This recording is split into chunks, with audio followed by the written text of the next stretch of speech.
다음의 선거에서는, 아니 그 전에 선거에서 박정희가 왜 그랬냐면 그 전에 선거에서는 뭡니까? 김대중 씨가 나와버렸어요. 그래가지고 굉장히 그냥 곤욕을 치렀습니다. 거의 비슷했거든요. 대통령 당선 못 될 뻔했습니다. 그래가지고 겁먹어가지고 이제 그래버린 건데요. 그때는 누가 될지 몰랐죠.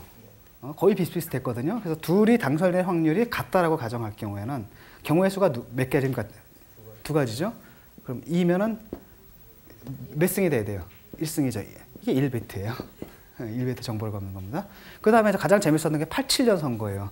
물론 그때 이제 그 확률이 균등하지는 않았지만 그때 네 사람이 등장했단 말이죠. 그 사람들의 당선 확률을 다 동등하다고 우리가 가정할 경우에는 몇이에요? 넷이죠. 그렇기 때문에 몇 비트가 되는 거예요? 2비트가 되는 거죠. 정보량이 있는 겁니다. 그러니까 0비트이기 때문에 박정희 혼자 선거하는 데는 점쟁이를 찾아갈 필요가 없어요. 받을 정보가 없죠? 하지만 이쯤 되면 이제 점쟁이를 찾아갈 만합니다. 그렇죠? 50%의 확률이 있는 거죠. 이거는 몇 퍼센트예요? 25%. 맞히기가 점점 더 힘들어지잖아요. 이겁니다. 이런 식으로 작품을 분석하는 거예요. 왜냐하면 예술작품이라는 것이 하나는 뭐냐면 너무 단순하잖아요? 그럼 재미가 없어요. 근데 너무나 복잡하면 어떻게 돼요? 이해가 안 되죠. 그러니까 적절하게 엔트로피와 네그 엔트로피의 적절한 수준을 맞춰줘야 됩니다.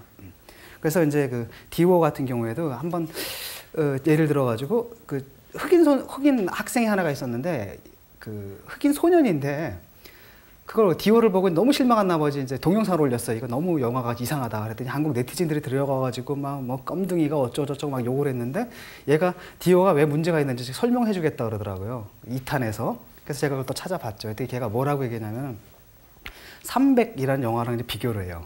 300 같은 경우에는 이게 굴곡이 있다는 겁니다. 뭐 탁탁탁 그렇잖아요.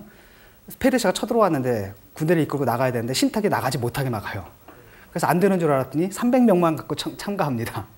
그렇죠? 그래가지고 얘들이 전멸당할 줄 알았더니 버텨내요.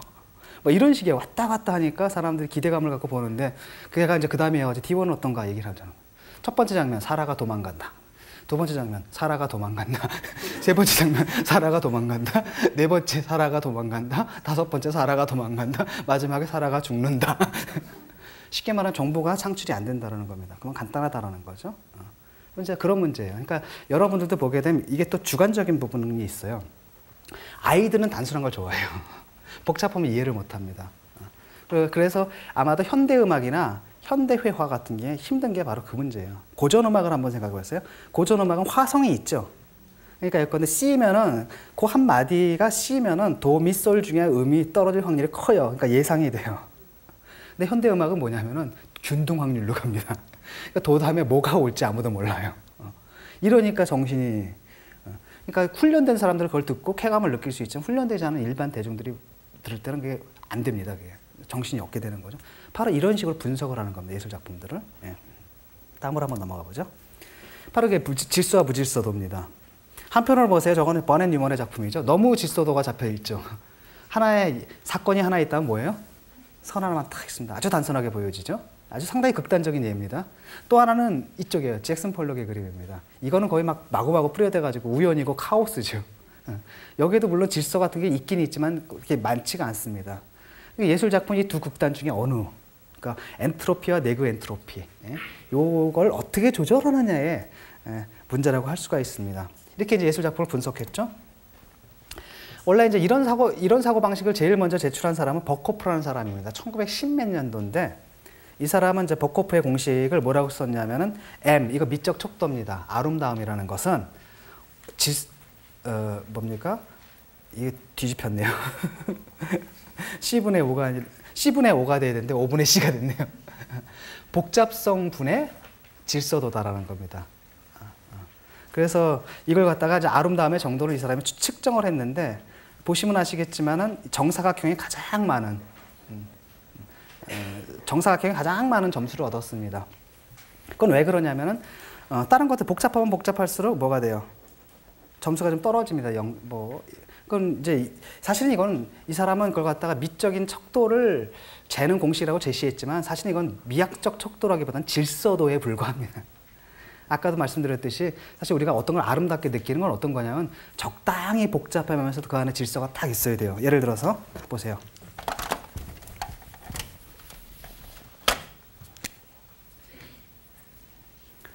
동그라미 하나만 있으면 지루하죠. 동그라미 하나만 지루할 겁니다. 그런데 예를 들어서 제가 이제 한번 보세요.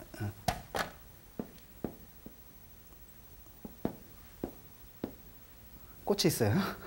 이런 거는 굉장히 복잡한 부분들로 이루어지지만 어떤 질서가 딱 잡혀 있죠. 그렇기 때문에 우리가 아름답게 느끼는 거거든요. 그런데 이제 어느 아가씨가 와서 He loves me, he loves me. 아시죠? 꽃잎 떼는 거.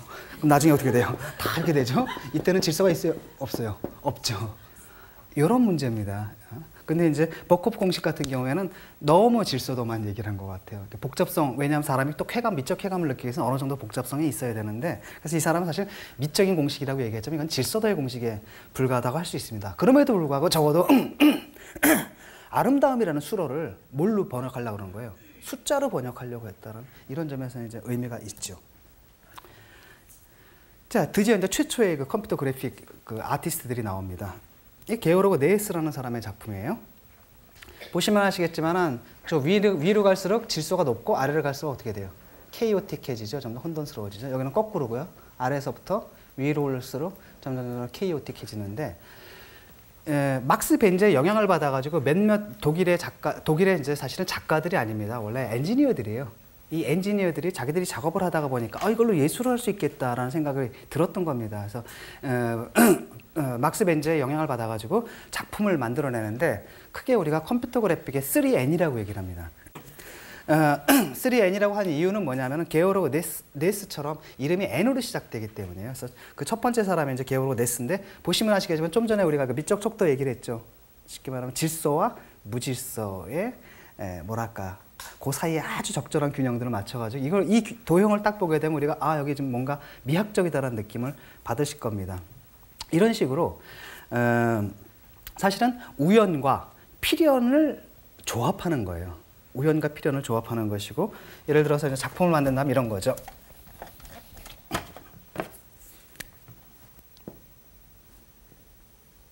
뭐 이거 이상하게 뒀는데 다시 예를 들어가지고 다시 한번 해보자. 이상하게 안 예쁘게 나왔네요.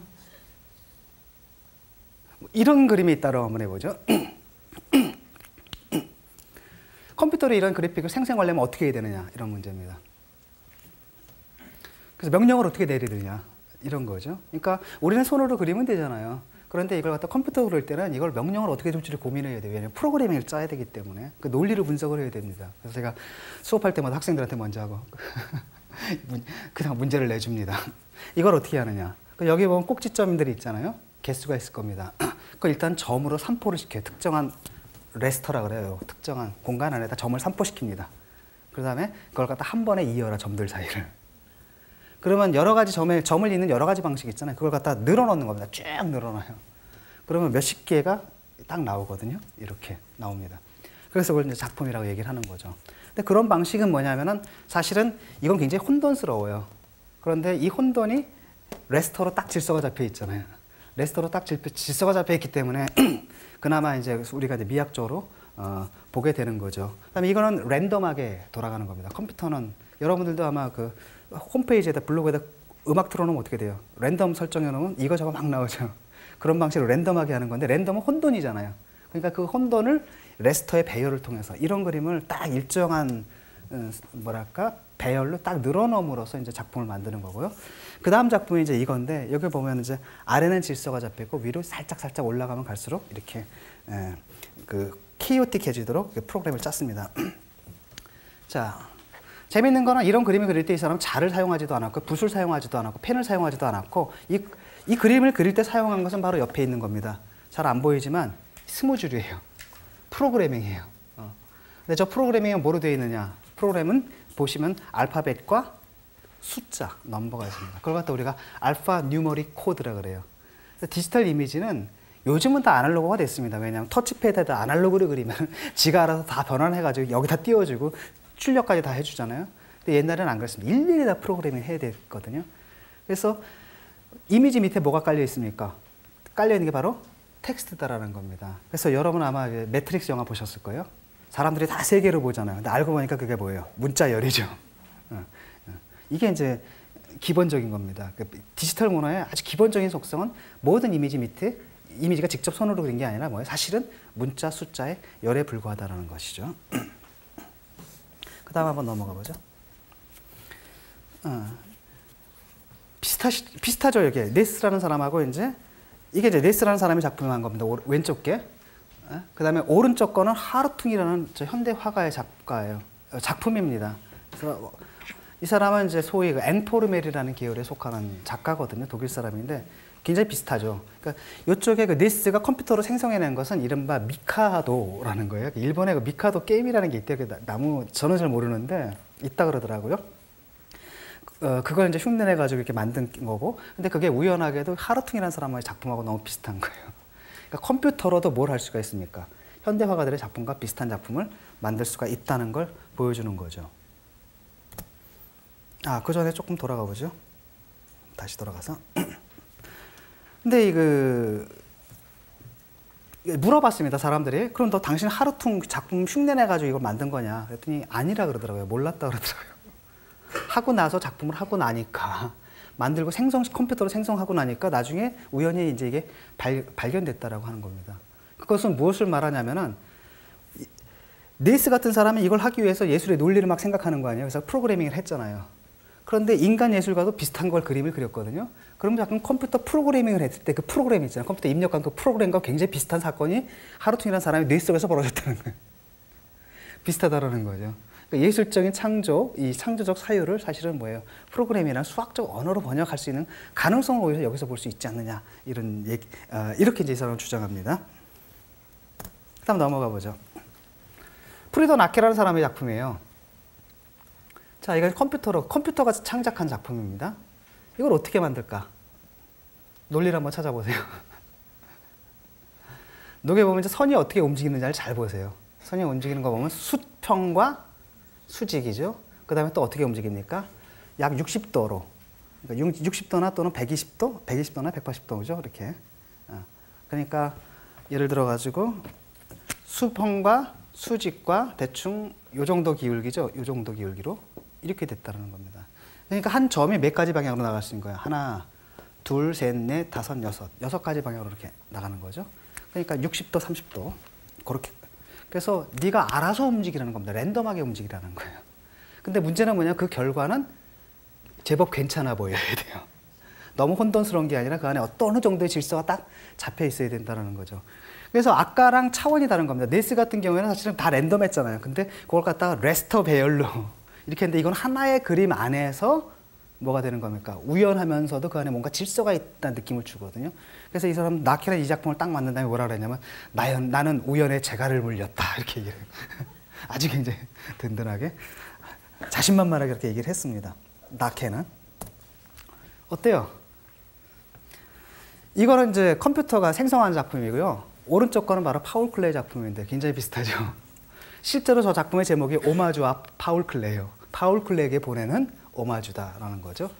그래서 그러면 당신이 그런 파울 클레의 작품을 분석해가지고 저기다 집어넣은 거냐 했더니 그건 아니라 그러더라고요. 그냥 생성을 시켰는데 그 결과가 뭐랑 비슷하게 나온 거예요. 파울 클레랑 상당히 비슷하게 나왔기 때문에 내 작품의 바탕에는 기존 작품에 대한 분석이 깔려있지 않다라고 얘기를 하는 겁니다. 그냥 했는데 컴퓨터가 저렇게 우연하게 저런 작품을 생성해냈다는 겁니다. 근데 그게 결과적으로 뭐예요? 파울 클레랑 상당히 비슷하게 나와버렸잖아요. 그것은 바로 예술가들이 창작을 할 때 우리가 모르거든요. 예술가들의 머릿속은 블랙박스예요. 근데 저 사람은 이런 시각적 인상을 받으면 손으로 이런 그림을 그려내더라. 요 내부의 회로도가 뭘까? 이걸만 찾아가지고 프로그래밍을 하면은 정말로 피카소 컴퓨터도 만들 수 있지 않느냐 이런 생각을 하게 되는 거죠. 자, 그래서 나케도 또 N이었죠. 세 번째 사람은 이제 마이클 노을이라는 사람이고 이 사람은 미국 사람입니다. 근데 네스와 나케 같은 경우에는 이제 인문학의 영향을 크게 받았습니다. 즉 정보미학, 그러니까 정보미학을 통해 가지고 작품을 분석하고요. 또 다른 한편으로는 생성미학이죠. 생성미학을 통해서 작품을 또한 생성해내는 막스 벤제의 인문학적 영향을 받았는데 마이클 노을 같은 경우는 미국의 경우에는 이쪽 개발이 미국의 컴퓨터 예술 같은 경우는 굉장히 실용적이에요. 프라그마틱한 사람들입니다.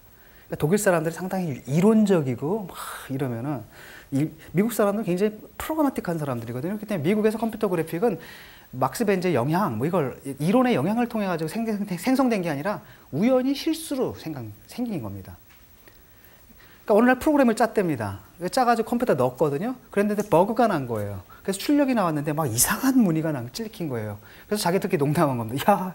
야, 추상예술작품 같아? 이렇게 농담을 했거든요. 그래서 딱 떠오르는 생각이 그렇다면 못할 게 없지 않느냐. 라고서 이제 작품을 이제 이 사람이 만들게 되는 겁니다. 근데 원리는 간단해요. 이게 지금 가우스 2차 방정식이라는 작품이거든요. 어떻게 명령을 주면 이게 나올까? 사실 이게 점을 갖다가 100개를 찍어요. 아까 저기랑 비슷해요. 네스가 한 것처럼 점 7개 찍고 선으로 이어라 하잖아요. 그랑 똑같은 겁니다. 점을 저 안에다가 100개를 갖다 찍는데 뭐에 따르냐면 가우스 분산이라는 게 있대요. 저는 정확히 뭔지 모르는데 그 가우스 분산에 따라서 랜덤하게 점을 100개를 딱 찍는 겁니다. 그 다음에 점을 위로 올라가면서 이어나가는 거예요. 그 다음에 맨 꼭대기에 갔죠? 그럼 다시 어떻게 돼요? 뚝 떨어져서 또 다시 다른 점들을 이어서 이렇게 딱 되니까 굉장히 뭐랄까 무질서하면서 랜덤하면서도 뭔가 질서 잡힌 도형이 딱 만들어진 거죠. 그래서 이걸 이 사람이 탁 해놓고 너무나 마음에 들어 한 거예요. 개인적으로 굉장히 마음에 들어 했죠. 근데 이게 왜 이렇게 마음에 들까? 오래 생각한 끝에 이 사람이 어떤 생각이 드냐면 자기가 마침 그 옆에 현대미술관이 있는데 거기서 봤던 작품하고 상당히 비슷했던 거예요. 그게 뭐냐면 피카소 작품입니다. 마주올리라는 작품이거든요. 이 선이 굉장히 웃음이 굉장히 비슷하죠. 아하, 이렇구나 라는 생각을 하게 된 겁니다. 근데 재밌는 거는 여기 이제 카피라이트라고 이렇게 붙어 C가 있거든요. 여기 보면은 요 밑에 보면은 재밌게도 C가 붙어 있어요. 카피라이트가. 이게 굉장히 재밌는데 제가 양키들을 이래서 좋아해요. 참. 왜냐하면 이게 벨랩입니다. 벨 연구소이잖아요. 굉장히 분위기가 자유로웠대요, 거기는. 그러니까 연구원들한테 마음대로 놀아라, 너희들끼리. 연구원들이 막 하다가 내가 그래픽이 필요한데 너 나 좀 도와줘. 그럼 막 수학 계산하던 사람이 와가지고 도와주고 막 이러는 분위기였거든요. 그래서 이 사람들이 이런 작품들을 만들어서 최초에 전시회를 열었어요. 전시회를 열고 그게 이제 뉴욕타임스인가에 보도가 됐답니다. 근데 이제 약간 호의 반 적의 반 이렇게 보도가 된 거예요. 좀 뜨뜻미지근한 보도가 나갔거든요. 그러니까 이제 벨 연구소에서는 조금 거기에 대해서 불편해했습니다. 왜냐하면 이 연구원들 얼마나 많은 돈을 갖다 쓰겠습니까? 근데 쟤들이 진지한 연구를 하는 게 아니라 컴퓨터로 작품을 만든다는 건 당연히 장난이었거든요. 이런 쓸데없는 장난을 한다는. 그러니까 이제 벨랩에서 이제 사람들 부른 겁니다. 그래서 당신들이 연구소 내에서 뭘 해도 좋은데 이게 이제 바깥으로 퍼블릭하게 약간 공개는 안 되게 좀 해달라라고 얘기를 한 겁니다. 그러니까 이 사람들 입장에서 이미 근데 전시회가 나갔기 때문에 자기들 걸 본 사람들이 분명히 자기들 흉내낼 거라는 겁니다. 그래서 그걸 막으려면 어떻게 해야 되느냐 해서 카피라이트를 붙이자 해서 카피라이트를 붙였어요. 그래서 이걸 갖다 카피라이트를 붙여가지고 그 뭡니까 저작권을 신청해야 되잖아요. 그래서 특허청에 이렇게 보냈습니다. 근데 재밌는 건 뭐냐면 특허청에서 특허를 반려한 거예요. 그래서 왜 그러냐고 했더니 이게 당신 작품이라고 얘기를 했는데 이 작품을 생성할 때 랜덤한 부분이 있잖아요. 당신에 의해서 통제되지 않는 부분이 있기 때문에 당신한테 온전한 저작권을 줄 수가 없다는 거예요. 내가 이래서 양키를 좋아한다니까요. 이 논리. 이 사람이 이제 부랴부랴 뭐라 하냐면 그 랜덤한 거 있잖아요. 그 우연생성기라고 하거든요. 그 우연생성기도 실제로는 내가 프로그래밍 한 거다. 그러니까 내 프로그램에 따라서 그 내에서 움직이는 것이기 때문에 저작권은 나한테 있다. 라고 했더니 두 번째 오케이가 떨어졌다 그러더라고요. 여기 이제 굉장히 재밌는 건 뭐냐면 둘의 관념을 보여주는 거예요. 이론적인 사람, 독일 쪽 사람들은 컴퓨터가 주체가 돼서 컴퓨터가 작품을 한다는 피카소 컴퓨터를 만들겠다라는 거고 사실 거의 똑같은 작품이죠. 의미가 다른 겁니다. 이 사람들은 내가 컴퓨터가 그 그림을 만들었지만 실제로 작가는 누가 되는 거예요? 내가 된다라는 거죠. 미국 사람들은 그렇기 때문에 독일 사람들은 그렇기 때문에 이론적으로 갑니다. 이게 이제 더 나가게 되면 인공지능이라든지 인공지능의 가장 어려운 영역이 바로 뭐예요? 예술입니다. 왜냐하면 예술은 상당히 논리화하기가 힘들거든요. 뭐 계산, 연산 이런 것들은 그냥 알아서 할 겁니다. 그런데 이제 예술이라는 것은 굉장히 복잡한 현상이기 때문에 인공지능이 아마 최후 연구 단계에서나 이게 성공할지 말지 이렇게 나가는데 반해서 미국 사람들은 굉장히 프랙티컬해요. 뭐 그럴 필요가 뭐 있냐? 이거 내가 한 거야. 그 다음에 그렇기 때문에 이제 오늘날 쓰는 그래픽 소프트웨어나 하드웨어는 대부분 다 미국에서 굉장히 실용적인 목적에 따라서 이 개발이 됩니다. 그다음 넘어가 보죠. 노을과 몬드리안 비슷하죠. 저 왼쪽 게 누가 봐도 근데 좀 이게 엉성하죠. 오른쪽 거는 이 컴퓨터가 찍어내서 그런 겁니다. 그래서 이 사람이 이제 그거에 착안해 가지고 이거는 이제 작품 분석을 한 겁니다. 노을이 이제 몬드리안이 이제 이거 절대 추상이죠. 이 작품을 1917년 작품인데 이걸 딱 보고 요거를 어떻게 생성해낼까를 이제 고민하는 거예요. 예술가들은 그리면 되지만은 화가는 뭘 하냐면 예술가가 이 그림을 그릴 때 그의 머릿속에서 어떤 알고리즘을 따랐느냐 그 알고리즘을 찾아서 그걸 컴퓨터에다 입력을 해줘야 됩니다. 딱 보는 건 뭐냐면은 바가 있다. 수평과 수직의 바로 이루어진 거죠. 그래서 여러 가지가 있는데 하나는 뭐냐면 아래에서 위로 올라갈수록 좀 듬성듬성해지죠. 근데 그 주변은 어때요? 약간 둥글죠. 그래서 이게 몇 가지 규칙을 찾아냅니다. 전체 마감을 좀 둥글게 해라. 그 다음에 바의 길이가 위로 올라갔으면 짧아져라. 그 다음에 그 중간 부분은 조금 뭐랄까 분포가 조금 듬성듬성하게 분포를 시켜라. 이렇게 해가지고 명령을 내려가지고 컴퓨터로 생성했더니 이런 작품이 나온 거예요. 좀 비슷하죠. 그래서 이제 노을은 또 어떤 생각을 했냐면 그렇다면은 튜링 테스트를 한번 해보자. 튜링 테스트라는 게 아시죠? 그러니까 튜링 테스트라는 건 어떤 거냐면은 사람이 이제 대화를 해요. 커튼 뒤에 어떤 존재랑. 근데 그 존재가 사람인지 기계인지 몰라요. 컴퓨터일 수도 있고요. 그다음에 인간일 수도 있습니다. 그래서 내가 질문을 넣어요. 그럼 답변이 와요. 이런 거죠. 그러니까 기계가 대답하기 어려운 질문들을 해야 되겠죠. 그러니까 예컨대 2008년 프로야구 우승팀은 누구? 뭐 이런 거라든지. 그래서 몇 번 그 질문을 주고받는 가운데 이 시험자가 저 커튼 뒤에 있는 게 기계인지 인간인지 구별할 수 없다면 그때는 기계가 인간의 지능을 갖게 됐다. 소위 인공지능 목표가 성공했다. 이렇게 간주하기로 하자. 이게 이제 튜링 테스트입니다. 이걸 갖다 이제 받아들이는 거예요. 그러니까 이제 똑같은 거죠. 컴퓨터가 생성한 작품하고 인간이 만든 작품하고 섞어놓은 다음에 구별해봐라. 그래가지고 만약에 인간이 구별하지 못한다면 튜링 테스트를 통과한 거잖아요. 이렇게 네 작품이 있죠? 이 중에서 인간이 만든 게 어느 건 것 같아요? 1번, 2번, 3번, 4번. 몇 번? 1번. 예. 또 다른 분은? 2번. 1번은 너무 좀 규칙적이지 않나요? 예. 정답은 뭐냐면은, 정답은 이 냈다 컴퓨터가 생성한 겁니다. 튜링 테스트를 이렇게 편법으로 통과했습니다. 예. 그 다음 작품은? 그러니까 브리짓 라일리라고 소위 그 오바트라 그러죠. 이렇게 딱 보면 비슷한 무늬들 해가지고 눈이 아질아질하고 아마 여러분 보시면 눈이 팽팽 돌고 여기서 막 움직이는 것 같은 거예요. 이미지가 사실은 정지되어 있는데 착시 현상 때문에. 그러니까 예를 들어가지고 인간이 뭔가를 지각을 할 때 보통 지각의 전략을 구사하거든요. 근데 오바티스트들은 되게 그 지각의 전략의 허점을 이용해요. 그러니까 인간이 이제 착시를 일으키게 되고 이게 사실 정지된 건데 막 선이 동그라미 같은 게 뭐 일로 왔다 갔다 움직이는 듯한 느낌을 줄 겁니다. 그게 바로 이제 오바트의 특성이거든요. 근데 이제 오바트를 갖다가 요 옆에 게 이제 바로 노을이 생성해낸 겁니다. 상당히 비슷하죠. 그러니까 사실은 이 사람이 몬드리안 거랑 한번 해봤거든요. 근데 그럼에도 불구하고 하여튼 뭔가 좀 기계가 모자란 거예요.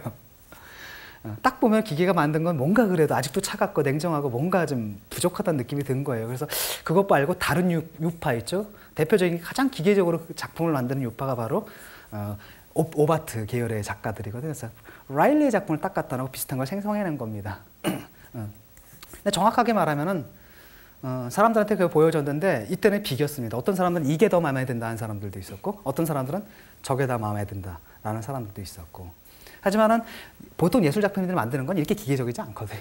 이건 좀 극단적인 예고.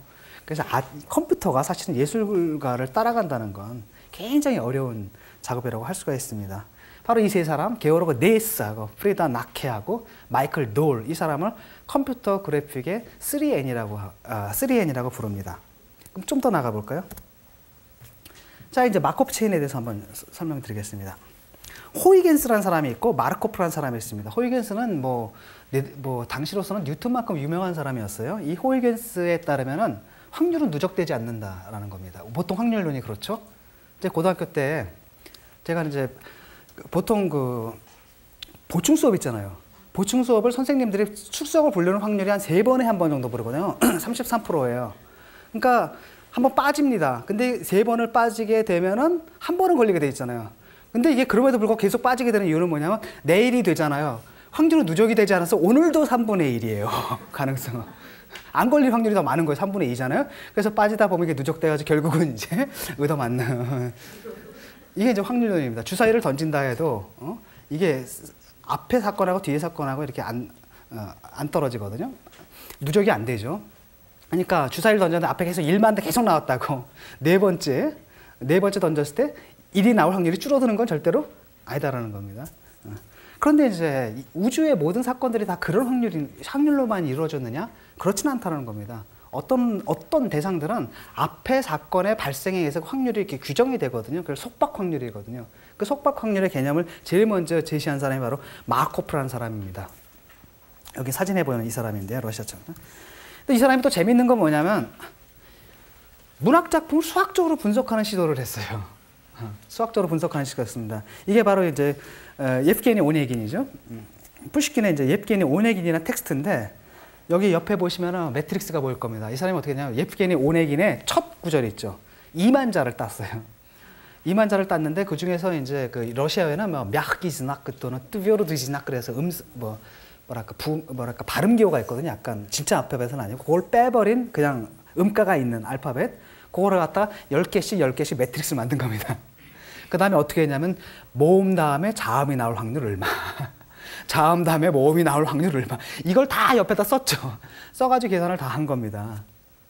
왜냐? 이건 인간이 만든 텍스트거든요. 인간이 만든 텍스트면은 알파벳의 발생 확률이라는 게 무작위적이지가 않는 거예요. 어떤 질서가 있는 겁니다. 그래서 확률하게 되면 모음 다음에 모음이 나올 확률은 그렇게 높지가 않을 겁니다. 근데 자음 다음에 모음이 나올 확률은 상당히 높겠죠. 그 다음에 복모음, 모음이 2개 나온 다음에 자음이 나올 확률은 굉장히 높을 겁니다. 하지만 모음이 2개 나온 다음에 또다시 모음이 나올 확률은 굉장히 적을 거예요. 이렇게 되면 확률 분포가 딱 나오죠. 이게 굉장히 재밌는 겁니다. 그러면 이제 또 다른 사람들, 예를 들어서 푸시킨 아니라 예컨대 톨스토이 작품 딱 넣으면 작가마다 자기가 좋아하는 어휘가 있잖아요. 그럼 확률 분포가 좀 달라질 거라는 겁니다. 그럼 우리는 여태까지 이 사람의 스타일과 문체와 이 사람의 문체는 다르다라고 얘기를 했는데 그 문체가 어떻게 다른지를 수학적으로 얘기할 수 있게 된다는 거죠. 이런 발상이에요. 굉장히 재밌는 발상이죠. 그래서 이 사람은 하나만 구했습니다. 그걸 1년 마르코프 체인이라고 그래요. 그 다음에 모음, 2년, 3년까지 가면 좋은데 당시로서는 계산기가 없었기 때문에 이걸 다 일일이 손으로 해야 됐거든요. 그래서 이제 음악에다 이제 하는 겁니다. 예를 들어가 여러분 도 나왔잖아요. 도 다음에 음악에서니까 도 다음에 뭐가 나올 확률이 큽니까? 미, 솔 이렇게 나오기 확률이 크죠. 그겁니다. 그 분석을 해요. 그래서 인간의 찬가들을 분석합니다. 인간이 만든 멜로디를 분석하는 거예요. 분석하게 되면 도 다음에 뭐 나올 확률 뭐 따따따 구해야 합니다. 그런데 그걸 분석을 할 때 보통 2연결합, 그러니까 하나, 2개만 보는 거, 그 다음 3연결합, 하나, 둘, 3개까지 확률을 구하고, 그 다음 4연결합, 4개까지 구하고, 그러니까 많은 확률을 구하면 구할수록 연수를 늘리면 늘릴수록 인간이 만든 곡의 확률 분포에 대해서 더 정확한 분석을 할 수가 있죠. 다만 문제는 뭡니까? 이 체인이 하나 늘어날수록 계산해야 될 경우에서는 기하급수대로 늘어나니까 거의 제곱 이렇게 늘어나는 겁니다. 당시 컴퓨터로는 7년, 8년까지 가면 컴퓨터가 벅거리기 시작해요. 그래서 이제 그거를 가지고 그렇게 분석한 확률 분포가 나오잖아요. 그걸 갖다 컴퓨터에 입력해놓고 음을 생성시키는 겁니다. 그 분포에 따라서. 그래서 지금 여기 보시는 건 2연결합에 의한 근사곡, 그 다음에 뭐 4연결합, 6연결합, 8연결합. 가면 갈수록 뭐가 되냐면 정말로 인간이 만든 거랑 비슷한 곡이 나와요. 그래서 일본에는 어느 공업고등학교인가 교과를 이걸로 만들었어요. 그런 경우도 있습니다. 이게 이제 마르코프 체인을 이용해가지고 이제 음악을 만드는 거죠. 그런데 음악은 간단해요. 왜냐하면 정말로 이렇게 선형적이기 때문에. 근데 문제는 뭐냐?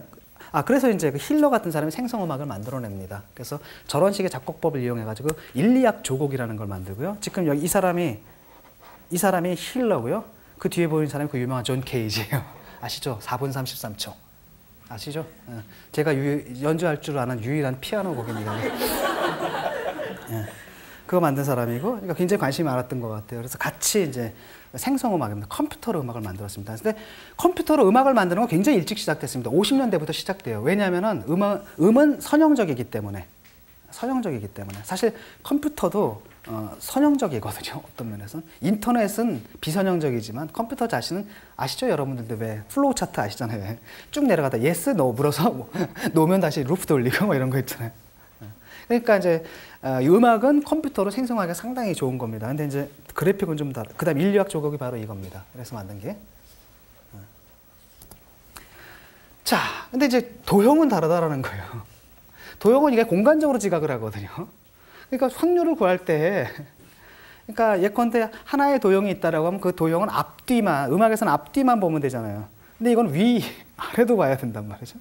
굉장히 어려운 겁니다. 그래서 이 도형을 어떻게 바꿔놓는 거냐면 이렇게 띠로 만드는 거예요. 하나, 둘, 셋, 넷, 다섯, 6개죠? 6에서 한번 끊어져요. 근데 여기 6에서 한번 또 끊어지죠? 그 중간에 2개 까만 게 있죠? 그 2개가 여기 들어가 있죠? 이런 방식으로 이걸 분해해서 선으로 기다란 선으로 이렇게 만드는 겁니다. 이건 사실 지금 여러분 지금 저기 뭐 비디오를 우리가 볼 때 모든 게 전기를 보내는 거죠. 전자를 보내는 건데 전기의 흐름이 선형적인 흐름인데 사실 우리가 원래는 여기 첫 여기하고 요 뒷부분하고 시간차가 있을 거예요. 근데 전기의